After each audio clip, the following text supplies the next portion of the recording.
Doslova padnete na zádoch, keď vám poviem, na čo slovenská vláda v čase masívnej konsolidácie, zvyšovania daní a cien mrhá miliónmi eur daňových poplatníkov. Drucker na ministerstve školstva vyčlenil 3 milióny eur na rôzne projekty, ktoré majú vraj osadníkom pomôcť získať zamestnanie. A napríklad za 270 000 eur je tu projekt, ktorý má pomôcť osadníkom rozvíjať digitálne zručnosti, nástroje sebapoznania a možnosti rozhodovať sa o svojom ďalšom napredovaní.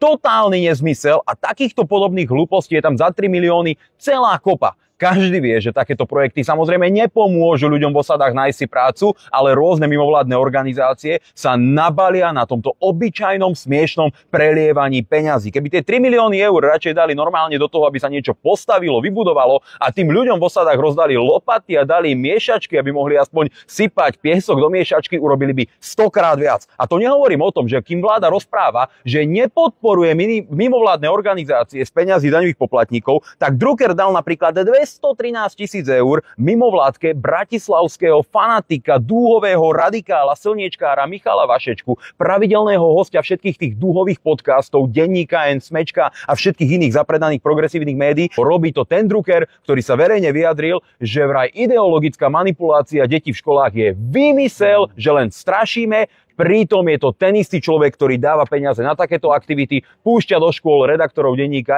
N, Púchovských a podobných. Priatelia, je 2 roky po voľbách a vláda dáva 270 000 na posilnenie sebadôvery osadníkom prostredníctvom mimovládnej organizácie Cesta von, alebo 213 000 pre Bratislavský inštitút pre politickú analýzu, už len ten názov je blbý, na vymývanie mozgov deťom na školách.